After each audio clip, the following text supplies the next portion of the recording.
নমস্কার সবাইকে, কেমন আছো তোমরা সবাই? আশা করছি সবাই খুব ভালো আছো, আমরাও খুব ভালো আছি। আজকে হচ্ছে 14ই সেপ্টেম্বর, রবিবার। তো আজকে একদম সেজেগুজে নিয়েছি, আর এখন বাজে দুপুর প্রায় 1:45টার মতো। এত সাজগোজ করে যাচ্ছি হচ্ছে আজকে আমার মাম্মামের জন্মদিনে। তো সকালবেলায় যাওয়ার কথা ছিল, কিন্তু রিধানের যে পরীক্ষা ছিল ওই জন্য রিধান বাসায় আসার পর এখন হচ্ছে বেরোচ্ছি।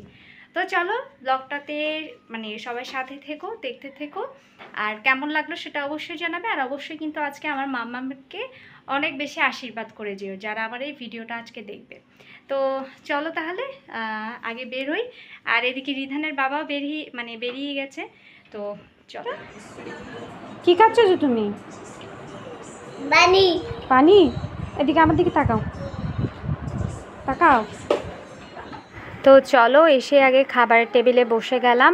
এখন একদম ভর দুপুর প্রায় 3টার মতো বাজে। আজকে ইভা রান্না করেছিল পোলাও, সাথে ডিম, চিকেন, ফিশ, সালাদ সব কিছু ছিল। তো মোটামুটি খাওয়া দাওয়া করে নিয়ে এখন প্রায় বাজে হচ্ছে 5:30টার মতো। এখন আমরা কেক কাটার জন্য প্রিপারেশন নিচ্ছিলাম।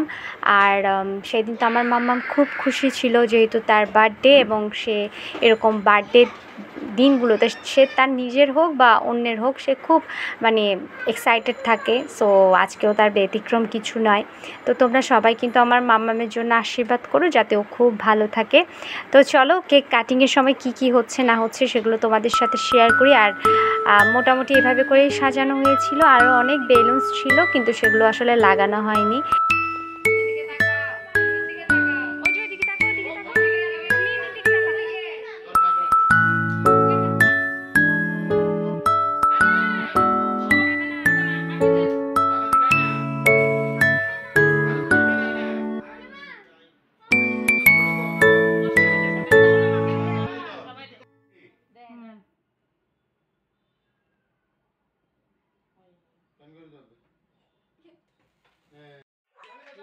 তো চলো, এখানে কেক কাটার পর্ব শুরু হয়ে গেল। রিয়ানের সাথে রিধানের প্রচণ্ড ঝামেলা হয়েছিল, যার জন্য রিয়ানকে তোমরা এখানে দেখতে পাবে না। একটু পর অবশ্য রিয়ান জয়েন করবে। এখন ওর প্রচণ্ড মাথা গরম বলে ওর বোনের সাথে কেক কাটিং করবে না। তো যাই হোক, এখানে দেখতে পাচ্ছ আমার মাম্মাম খুব বেশি হ্যাপি ছিল, যেহেতু তার জন্মদিন এবং কেক কাটবে। সে খুব হ্যাপি, এবং তার কাছে কেক কাটাটাই অনেক বড় একটা ব্যাপার। এবং ইনফ্যাক্ট প্রত্যেকটা বাচ্চার কাছে ওই কেক কাটাটা খুব বড় একটা ব্যাপার হয়ে থাকে, এই আর কি। তো এভাবে করে আমরা আমার মাম্মামের জন্মদিনটা সেলিব্রেশন করেছিলাম, কেক কেটেছিলাম। আর ওই যে বললাম, রিয়ানের সাথে প্রচণ্ড ঝগড়া হয়েছিল রিধানের, তো ওই কারণে রিয়ান ছিল না। তো যাই হোক, মোটামুটি সবাই হচ্ছে কেক টেক ওকে কেটে খাইয়ে টাইয়ে দিয়ে সবাই আশীর্বাদ করলো। আর তোমরাও যারা দেখছো অবশ্যই কিন্তু আমার মাম্মামের জন্য আশীর্বাদ করবে, যাতে আমার মাম্মাম খুব ভালো থাকে, সুস্থ থাকে এবং সবসময় হাসি খুশি থাকে। আর এটা হচ্ছে মাম্মামের মাসিমণি, তো সেও তাকে কেক টেক খাইয়ে দিল।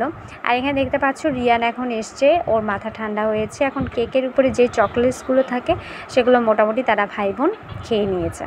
তো যাই হোক, এরপরে হচ্ছে একটুখানি হচ্ছে আমার মাম্মামের মা আর বাবা ওরা কেক কাটতে বসলো। কেক কেটে ওকে একটু খাইয়ে টাইয়ে দিল, এই আর কি। বার্থডে আসলে যেভাবে করে সেলিব্রেশন করি আমরা, ঠিক সেভাবে করে ঘরোয়াভাবে সেলিব্রেশন করেছিলাম শুধু আমরা, আর এদিকে আমার মাম্মামরা, আর এদিকে হচ্ছে মাম্মামের দিদুন বাড়ির লোকজন, এই আর কি।